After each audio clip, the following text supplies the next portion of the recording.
When I met her, I really thought this was fate. I went to a high-end restaurant with my mother.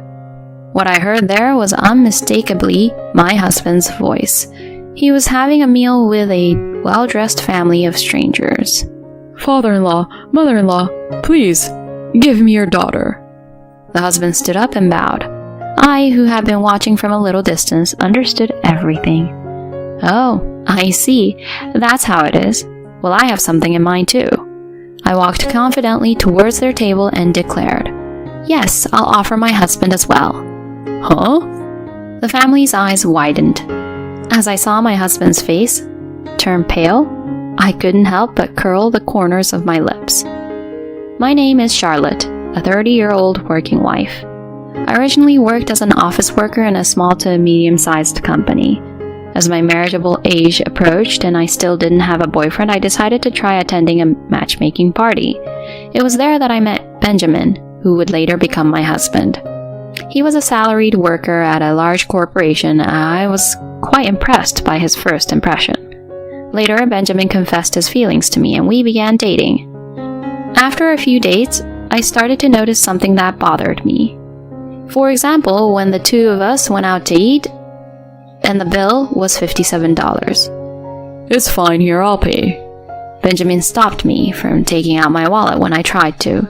Thinking he would treat me to the meal, I thanked him at the time. But after we parted ways, I received a message from him on WhatsApp. The meal today cost $30, right? You can give it to me next time we meet.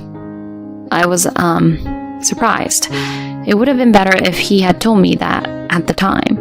And now that I think about it, I ended up paying more than half of the bill, even though Benjamin ordered more food and drinks. But then again, I felt awkward complaining about such things. I had been paying for more than half of our date expenses every time. I did have those kind of complaints, but Benjamin was very kind to me. Aside from being frugal with money, he was an ideal partner for me. After a year of dating, Benjamin proposed to me, and I happily accepted. Later on, we had a wedding ceremony. My father and mother were also overjoyed and gave us their blessings. As their only daughter, who had been cherished and raised with love, seeing them happy was more important to me than anything else.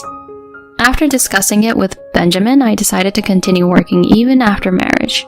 Surprisingly, Benjamin had initially wanted me to quit my job.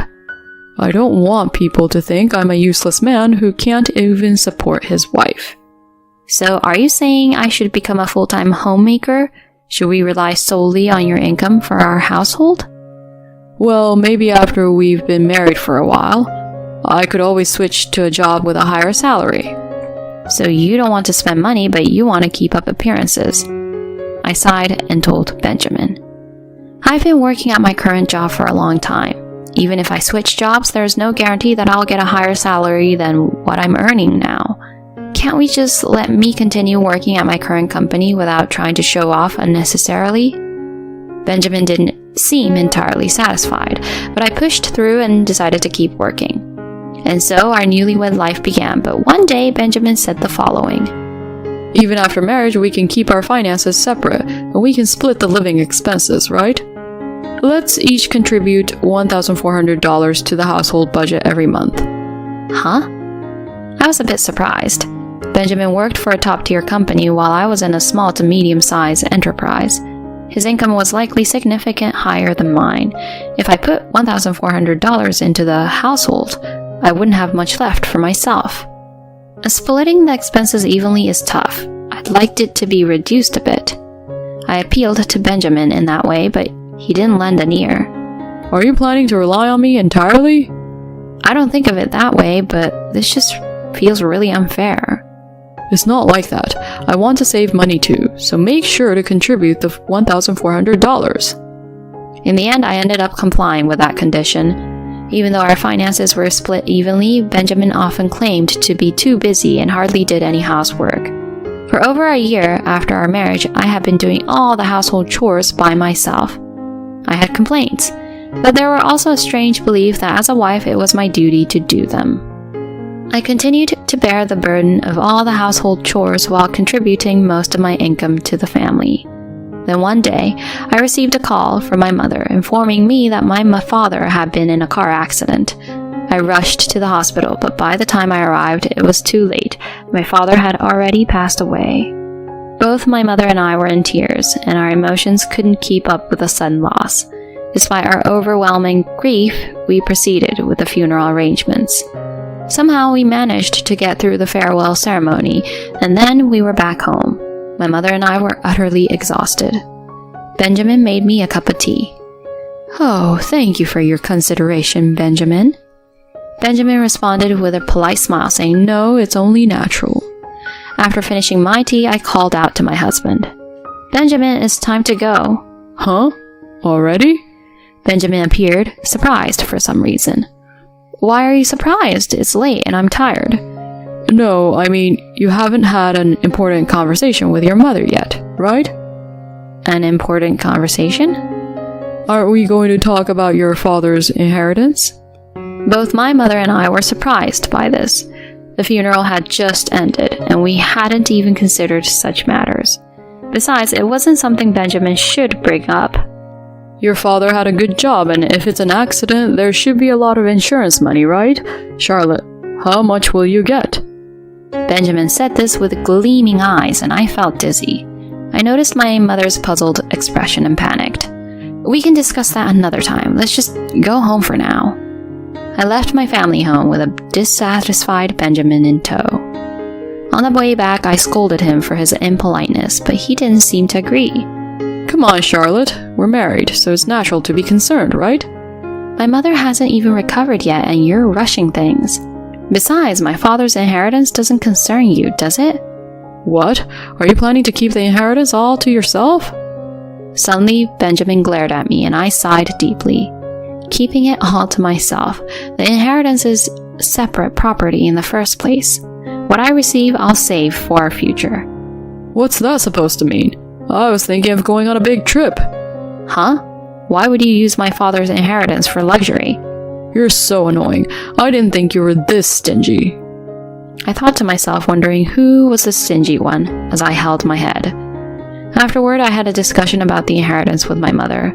My father's inheritance was a substantial amount, but following my mother's advice, I decided to graciously accept it. Ultimately, I put it in an account under my own name and didn't include it in our household finances.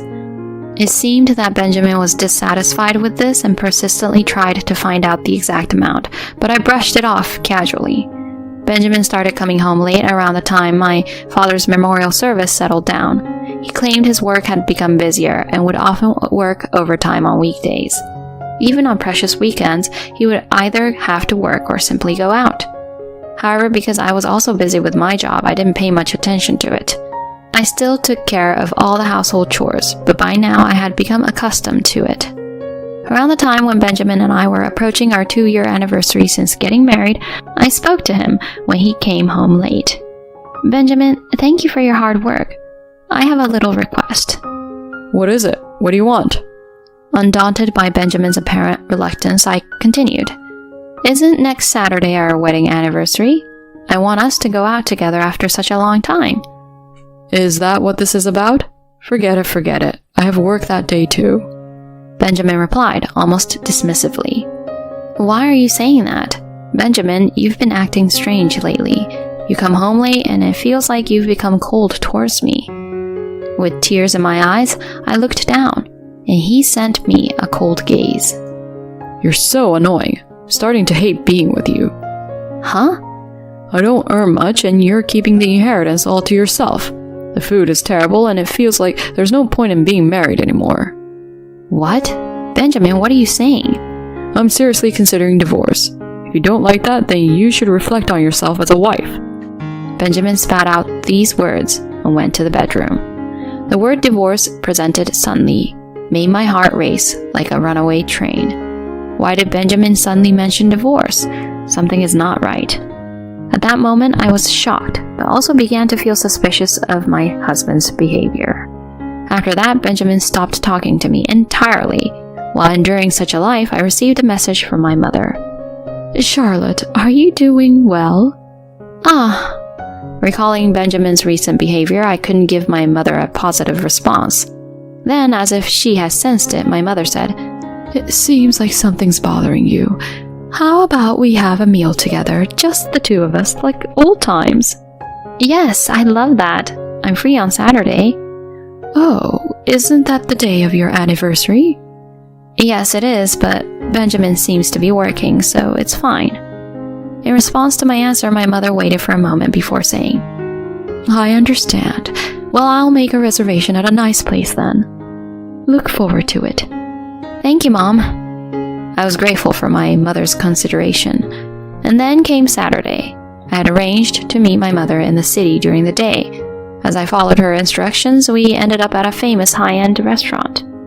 Mom, is it okay to go to such an expensive place? Sometimes it's fine, Charlotte. You seem a bit down, so I decided to splurge. My mother smiled at me, and I returned the smile. That's right. Today, let's forget about Benjamin and enjoy a meal with my mother. As I was about to take my seat, I froze at the sight in front of me. Sitting diagonally across from me, with his back turned to me, was a man in a suit. He looked exactly like Benjamin. At that table, there was a young man and woman, as well as an older, well-dressed couple facing each other and sitting down. As I couldn't take my eyes off them, I overheard their conversation. We never thought Scarlett would bring such a wonderful man with her. Yes, Benjamin seems like a really great guy. I was shocked by the older couple's words. Did they just say Benjamin? Then Benjamin spoke up politely and said something unexpected. I met her, and I seriously thought that this was fate. The voice was unmistakably Benjamin's. Please, father, mother, grant me your daughter. Benjamin stood up and bowed, and at that moment, I realized everything. Ah, I see. So that's what it was. In that case, I have my own plans. I confidently walked up to their table and said, Yes, I'll give you my husband. Huh? The eyes of that family widened significantly. Without a doubt, my husband Benjamin was there. Seeing his pale face, I smirked at the corner of my lips. Next to Benjamin sat a petite and cute young woman named Scarlett. She seemed surprised as well. So the elderly couple must undoubtedly be Scarlett's parents. Then Scarlett's father cleared his throat and said, Who might you be? I don't quite understand what you're saying. I calmly responded, My name is Charlotte. I am Benjamin's wife. There was a moment of silence at the table. Benjamin still looked pale and hadn't said a word. That's when Scarlett grabbed Benjamin's arm and shook him. Wife? What does this mean? Hey, Benjamin, what's going on? Then Benjamin had a startled expression on his face. This is not... What's going on, Benjamin? Under the stern gaze of Scarlett's father, Benjamin finally said this. This woman is my stalker. She's a crazy person who became infatuated with me and delusionally thinks she's my wife. Please, don't be deceived, everyone. At this point, the way people around me looked at me changed drastically. Just as I was about to angrily speak up, a quiet voice resonated. Who's calling someone's daughter a crazy stalker? Unbeknownst to me, my mother had appeared next to me. Mom? Benjamin inadvertently blurted out. Benjamin, what do you mean by mom? Isn't this person the stalker? When Scarlett confronted him, Benjamin stammered. Then my mother calmly stated, Nice to meet you. I am this girl's mother and I am Benjamin's mother-in-law. It is a fact that my daughter and Benjamin are married. What? Really?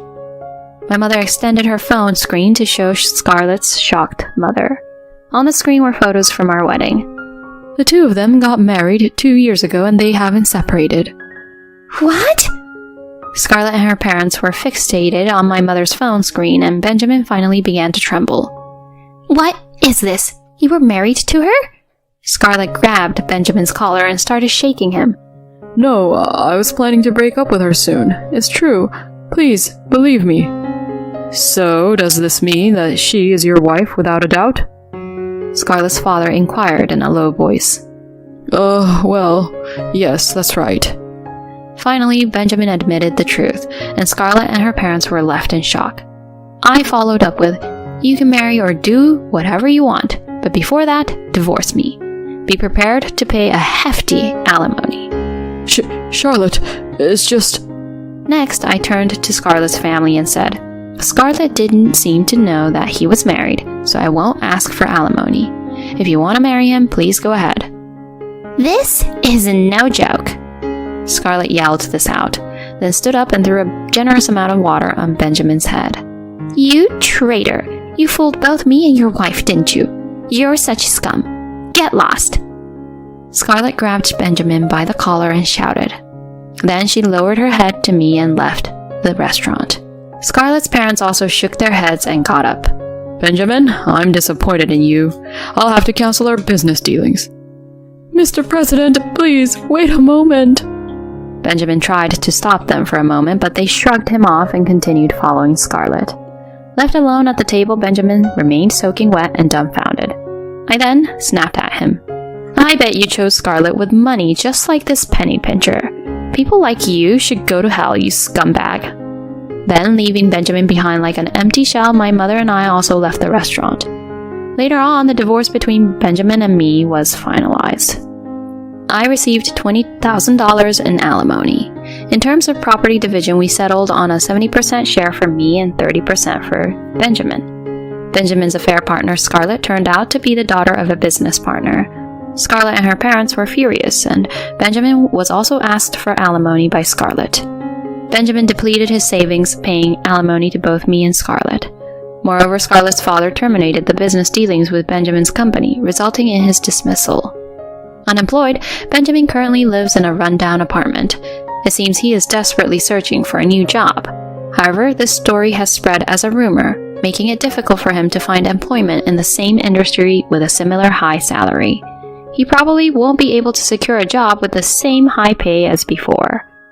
On the other hand, I left the house where I lived with Benjamin and returned to my parents' home. To commemorate the divorce's finalization, my mother and I are discussing having a luxurious lunch that we couldn't have at that time. From now on, I want to work hard at my job and create a positive outlook on my life.